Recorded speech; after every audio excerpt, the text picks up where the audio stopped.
الحمد للہ رب العالمین والصلاة والسلام علی رسولہ الکریم اما بعد فاعوذ باللہ من الشیطان الرجیم بسم اللہ الرحمن الرحیم وَيَسْأَلُونَكَ عَنِ الرُّوحِ قُلِ الرُّوحُ مِنْ أَمْرِ رَبِّي وَمَا أُوتِيتُم مِّنَ الْعِلْمِ إِلَّا قَلِيلًا صدق اللہ العظیم۔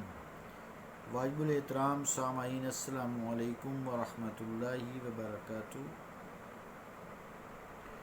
آیت کریمہ جو تلاوت کی گئی ہے اس کا ترجمہ یوں ہے: اے مصطفیٰ، وہ آپ سے روحوں کے بارے میں پوچھتے ہیں۔ اے مصطفیٰ، وہ آپ سے روح کے متعلق سوال کرتے ہیں۔ فرما دیجئے کہ روح میرے رب کا امر ہے، اور جو علم تمہیں اس میں سے عطا کیا گیا ہے وہ بہت قلیل ہے، تھوڑا ہے۔ اللہ کا قول سچا ہے جو بڑی ہی عظمت والا ہے۔ اس حوالے سے روح کی جو صفات ہیں، جو امر ربی ہے، اس حوالے سے ہم حضرت سید عبداللطیف المعروف سید شاہ محی الدین قادری ولوری رحمۃ اللہ علیہ کی جو کتاب ہے روح کے متعلق، جواہر السلوک، عربی فارسی میں ہے، اور اس حدیث کے حوالے سے من عرف نفسہ فقد عرف ربہ، جس نے اپنے نفس کو پہچان لیا اس نے اپنے رب کو پہچان لیا۔ اس حوالے سے روح کے متعلق گفتگو جاری ہے۔ پہلی بات ہم نے یہ کی تھی کہ روح مدبر اور محرک ہوتی ہے۔ دوسری بات ہم نے یہ کی تھی کہ جسم کی مدبر ایک ہی روح ہے، دو نہیں ہے۔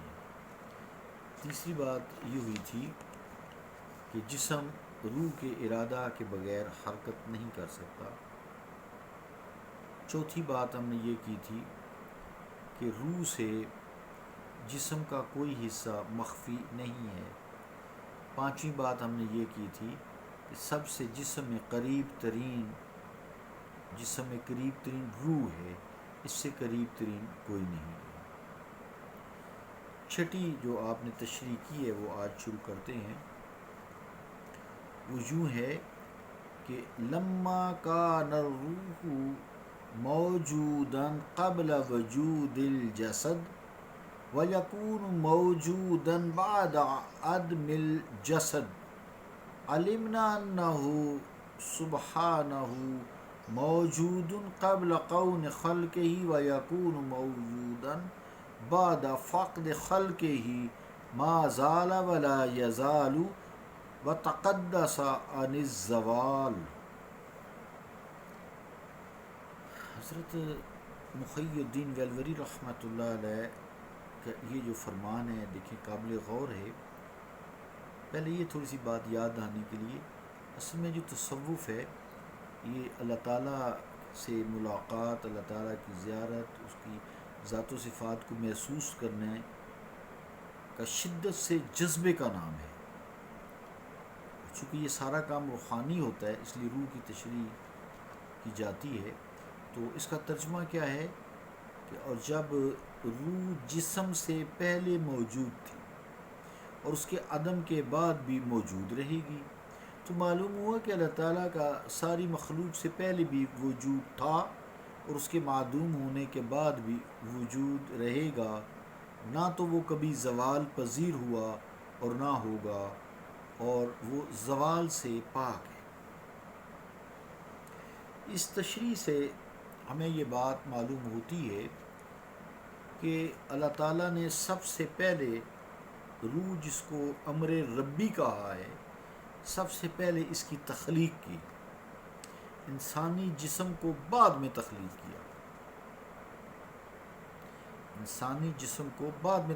کیا۔ یعنی پہلے روح، بعد میں انسانی جسم. پھر جب انسانی جسم کو تخلیق کیا گیا تو اس میں روح پھونکی گئی. وَنَفَخْتُ فِيهِ مِن رُوحِي. پھر اللہ تعالیٰ نے جب حضرت آدم علیہ السلام کو تخلیق کر دیا تو روح پھونک دی. سارا آپ جانتے ہیں، ابلیس کو کہا سجدہ کر، اس نے سجدہ نہ کیا. سب نے سجدہ کیا الا ابلیس ابا واستکبر وکان من الکافرین. انکاری ہوا اور کافروں میں سے ہو گیا. تو حضرت آدم علیہ السلام ظاہری بات ہے جسم اور روح کے ساتھ جیسے چل رہے ہیں، انسان بات کر رہا ہے، گفتگو کر رہا ہے، حرکات و سکنات ہو رہی ہے نا. جیسے روح کے متعلق ہم نے پڑھا، یہ جسم کو حرکات و سکنات دیتی ہے، مدبر ہے، تحریک دیتی ہے. اللہ کریم نے اپنا دست قدرت حضرت آدم کی پشت پر پھیرا، جسے قرآن کریم نے ان الفاظ میں یاد کیا ہے وَإِذْ أَخَذَ رَبُّكَ مِن بَنِي آدَمَ مِن ظُهُورِهِمْ ذُرِّيَّتَهُمْ، کہ اے مصطفیٰ کریم صلی اللہ علیہ وآلہ وسلم، آپ یاد فرمائیں کہ جب اللہ تعالیٰ نے اپنا دست قدرت حضرت آدم کی پشت پر پھیرا تو ساری ان کی ضروریت اولاد کو نکال لیا. ساری تا قیامت جتنی بھی روحیں آنی تھیں وہ اللہ تعالیٰ نے آدم کی پشت سے نکال لی. اور آج سائنٹیفک تحقیق ہوئی ہے کہ یہ سارا کام پشت میں ہے. اسی میں مرد کے جراثیم، مادہ منویہ، اس کا نکلنا، پھر عورت کا ایگ ہونا اووریز میں، پھر اس کا نکلنا، پھر دونوں کا ملاپ ہونا، پھر بچے دانی یا یوٹرس میں ٹھہرنا، پھر وہاں بچے کا تخلیق کرنا، پھر اس کو ایک دستور سے پیدا ہونا ایک مقررہ مدت تک، اس کے بعد وہاں ٹھہرنا اور مقررہ مدت کے بعد وہاں ماں سے شکم سے دنیا میں آنا. اسی میں روح کا پھونکنا ہوتا ہے. وَإِذْ أَخَذَ رَبُّكَ مِن بَنِي آدَمَ مِن ظُهُورِهِمْ ذُرِّيَّتَهُمْ وَأَشْهَدَهُمْ عَلَىٰ أَنفُسِهِمْ، اور ان کو اپنے نفسوں پہ گواہ بنا دیا. پھر پوچھا أَلَسْتُ بِرَبِّكُمْ، کیا میں تمہارا رب نہیں ہوں؟ قَالُوا بَلَىٰ، سب نے کہا ہاں تو ہی ہمارا رب ہے یا اللہ. اب یہ آج ہم یہ بھول گئے ہیں، یہ صدائے ربانی بھول گئے ہیں أَلَسْتُ بِرَبِّكُمْ کی. اب اس ساری روحوں کو نکال لیا گیا تو مراد یہ ہے کہ حضرت آدم کی جب تخلیق ہو گئی، روح پھونک دی گئی، ساری روحیں محفوظ کر دی گئیں. قرآن نے بھی میں یہ بتایا، پھر ساری روحوں کو نکال دیا گیا، پھر وہاں ڈال دیا گیا. پھر آہستہ آہستہ آہستہ ان کی ڈوین ہوتے ہوتے تا قیامت تک ہوتی رہے گی. پھر حضرت آدم کی اولاد، پھر اس طرح انبیاء کی اولاد ہے، پھر سارے، پھر ان کا ایک سسٹم، نظام دنیا کا اللہ تعالیٰ نے چلا دیا. کہ پہلے مٹی سے تخلیق کیا، پھر جو انتظام کر دیا نطفہ کے امتزاج سے، وہ جاری و ساری ہے. تو یہ ساری باتیں قرآن کریم کے حوالے سے بھی، احادیث کے مطابق بھی، یہ باتیں ساری ثابت کرتی ہیں کہ روح کی تخلیق بعد میں ہوئی اور جسم کی تخلیق پہلے ہوئی. اب اس کو سمجھیں کہ جسم سے پہلے روح موجود تھی.